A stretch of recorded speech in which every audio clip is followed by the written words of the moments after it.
ये वीडियो बहुत ही ज्यादा खास होने वाली है क्योंकि आज जो एपिसोड मैं आपके लिए लाई हूँ वो अभी तक हिंदी में डब नहीं किया गया है। तो इस वीडियो को आखिर तक देखना, और अगर आपने अभी तक मेरे YouTube चैनल को सब्सक्राइब नहीं किया है तो चैनल को सब्सक्राइब भी कर लें, जिससे मैं जब भी कोई वीडियो डालूं तो आप तक उसकी नोटिफिकेशन पहुंच सके। एपिसोड की शुरुआत में हमें क्लासरूम का सीन दिखाया जाता है, जहां डेकिसुगी सभी को बताता है कि कैसे आने वाले समय में कोई भी रॉकेट की मदद से अंतरिक्ष में जा सकता है। शिजुका को यह सब बहुत ही रोमांचक लगता है और वो स्पेस में जाने के लिए बहुत एक्साइटेड हो जाती है, लेकिन नोबिता को इसमें कोई खास दिलचस्पी नहीं थी। पर शिजुका के लिए नोबिता डोरेमोन से मदद मांगने के लिए चला जाता है।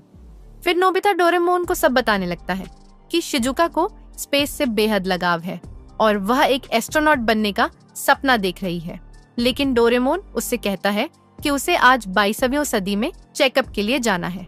इस पर नोबिता जोर देकर कहता है कि आज रात एक बड़ा धूमकेतु दिखाई देगा और शिजुका उसे अंतरिक्ष से देखना चाहती है, और उसने शिजुका से वादा किया है कि वह उसे धूमकेतु का नजदीक से नजारा दिखाएगा। फिर उसके बाद रात को सभी दोस्त एक खाली मैदान में इकट्ठा होते हैं। फिर डोरेमोन अपनी पॉकेट से एक छोटा रॉकेट निकालता है और देखते ही देखते वह छोटा रॉकेट बहुत ही बड़ा हो जाता है। सभी लोग उस रॉकेट को देखकर एक्साइटेड हो जाते हैं, पर शिजुका को बिलीव नहीं होता कि उसका सपना पूरा होने जा रहा है। फिर डोरेमोन सबको रॉकेट के अंदर बुलाता है। फिर सभी रॉकेट के अंदर आ जाते हैं। डोरेमोन सबको सीट बेल्ट लगाने को कहता है और बताता है कि रॉकेट उड़ाने का तरीका बहुत ही आसान है। जैसे ही डोरेमोन लाल बटन दबाता है, रॉकेट तेजी से हवा और बादलों को चीरते हुए आसमान में उड़ जाता है, और देखते ही देखते कुछ ही देर में रॉकेट अंतरिक्ष में पहुंच जाता है।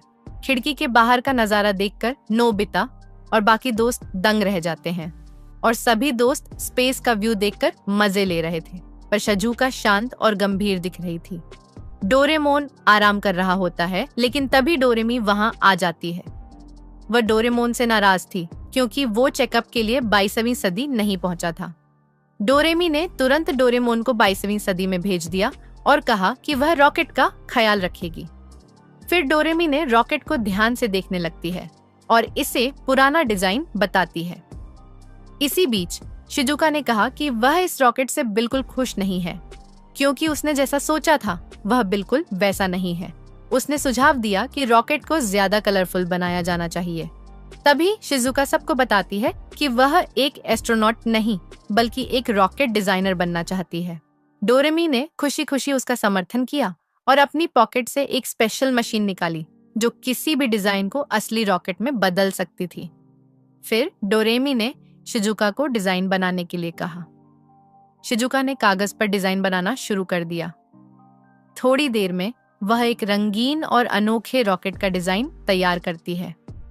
डोरेमी ने डिजाइन को मशीन में डाला और कुछ ही मिनटों में शिजुका का केक जैसे दिखने वाला रॉकेट तैयार हो गया। यह रॉकेट इतना अलग था कि देखकर सब दंग रह गए। रॉकेट का इंटीरियर भी पूरी तरह से अलग था। खिड़कियों को दिल के आकार में बनाया गया और दीवारों पर चमकदार पैटर्न थे, और रॉकेट के अलग अलग फ्लोर तैयार किए गए। पहली मंजिल खाने पीने के लिए, दूसरी मंजिल जीरो ग्रेविटी फ्लोर जहां सभी तैरने और मस्ती करने का आनंद ले सकते थे। तीसरी मंजिल ऑब्जर्वेशन डेक जहां से सब अंतरिक्ष का नजारा देख सकते थे। सब इस नई सजावट और रचनात्मकता से बेहद खुश थे। सुनेओ ने इसे शानदार कहा, जबकि शिजुका ने डोरेमी से स्पेस सूट की मांग की। डोरेमी ने खुशी खुशी स्पेस सूट दिया और शिजुका ने इसे पहनकर कंट्रोल संभाला। रॉकेट ने गति पकड़ ली और इसके बाहरी कवच ने अंतरिक्ष में आने वाले छोटे मोटे मलबे को बिना कोई नुकसान उठाए झेल लिया। इस बीच सबने खिड़कियों से धूमकेतु का नजारा देखा। यह चमकीला दृश्य देखकर सभी का दिल खुश हो गया, लेकिन तभी डोरेमोन वापस आ गया।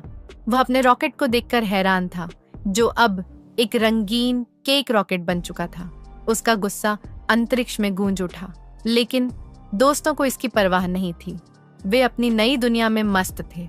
और यहीं पर ये एपिसोड खत्म हो जाता है। अगर आपको ये वीडियो अच्छी लगी है तो वीडियो को लाइक करके चैनल को सब्सक्राइब कर लें, और हाँ, नोटिफिकेशन बेल को भी ऑन कर लें, जिससे मैं कभी भी कोई न्यू वीडियो अपलोड करूं तो उसका नोटिफिकेशन आप तक पहुंच सके। और वीडियो का कौन सा पार्ट आपको अच्छा लगा ये भी मुझे आप कमेंट बॉक्स में बता सकते हैं। और नेक्स्ट वीडियो किस चीज पे होनी चाहिए वे भी आप मुझे सजेस्ट कर सकते हैं। तो चले मैं मिलूंगी आपको नेक्स्ट वीडियो में, तब तक के लिए बाय बाय।